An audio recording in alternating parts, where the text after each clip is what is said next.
Oscar வாங்கின AR ரஹ்மானுக்கும் அதுக்கு முந்தைய ஏஆர் ரஹ்மானுக்கும் உங்களால் ஏதாவது வித்தியாசம் கண்டுபிடிக்க முடியுதா? வயசு ஜாஸ்தி ஆச்சு.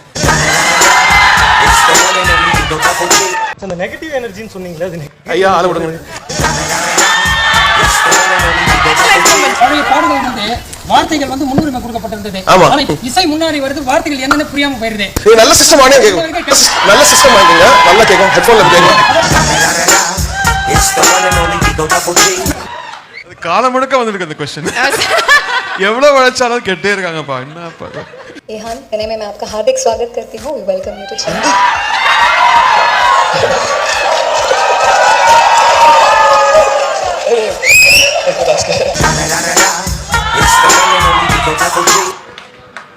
இது வந்து மோஸ்ட் ட்ரெண்டிங்கான ஒரு மீம் சார்.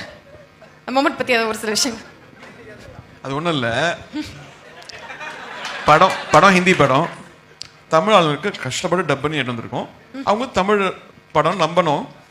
கரெக்டா வந்த பொம்பளை இந்த ஹிந்தியில பேசுறாங்க. உண்மையை சொல்லிட்டாங்க. உண்மையை சொல்லிட்டாங்க. லிஃப்ட்ல போகும்போது சொன்னேன், ஹிந்தியில பேசாதமா தமிழ்ல பேசுன்னு சொன்னேன்.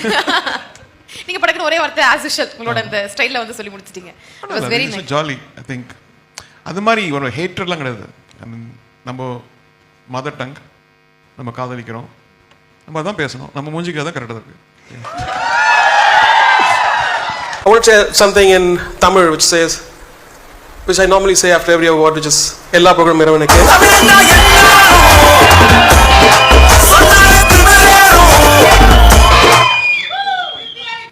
திருப்பி எதுக்கு எல்லா ப்ரோக்ராம் இரவனுக்கு எப்பவுமே எல்லா சொல்லுவாங்க. ப்ரோக்ராம் அப்படி மெமரிஸ் அந்த மாதிரியான ஒரு விஷயமா இருக்கும்னு நினைக்கிறேன். அந்த இமேஜ் பார்த்து உங்களுக்கு தோன்ற ஒரு சில விஷயங்களை எங்களுக்கு ஷேர் பண்ணிக்கணும் நாங்கள் ஆசைப்படுறோம். So image please. What an image. Okay, எல்லாருமே அதை பார்த்து அமைதியாக இதை பற்றி ஒரு விஷயம் கண்டிப்பாக நீங்கள் ஷேர் பண்ணுவீங்க அப்படிங்கிறதுக்காக வெயிட் பண்ணிட்டு இருக்காங்க. ஸோ இதை பற்றி ஒரு few words sir. I think GV such a talented kid and ஆமா ஜிவி தான் ரெண்டும் தான். ஆமாம். ஸோ எனக்கு வந்து நான் 3 அக்கா தங்கச்சி இல்லையா, ஒரே பையன். ஸோ ஜிவி பிறந்தப்போ ரொம்ப சந்தோஷமாக இருந்தது. ஆல்மோஸ்ட் லைக் தம்பி மாதிரி. யா. அடுத்த பிக்சர் ப்ளீஸ் சார். நீங்க பாத்தீங்களா எவ்வளவு அமைதியான ஒரு முகத்துல வந்து இமேஜ் வந்து மாமன்னன் யார் ரஹ்மான் சார் அப்பவே நாங்க பார்த்துட்டோம். ஸோ இதை பத்தின ஒரு ஸ்பெஷலான மொமெண்ட் ஏதாவது எங்களுக்காக ஷேர் பண்ண முடியுமா எக்ஸ்க்ளூசிவா? ஐ திங்க் 94 நான் ஃப்ளைட்டில் போயிட்டு வரும்போது ஒவ்வொரு ஆக்ட்ரஸ்டாக வந்து பேச ஆரம்பித்தாங்க. சொல்லிட்டேன். ஸோ அம்மா கிட்ட போயிட்டேன், அம்மா இது ஒரு பொண்ணு பார்த்து விஷயம் கல்யாணம் பண்ணிக்கிறேன். எவ்வளோ சமத்து பையன் சார் நீங்கள். சமத்து பையன் டைம் இல்லை.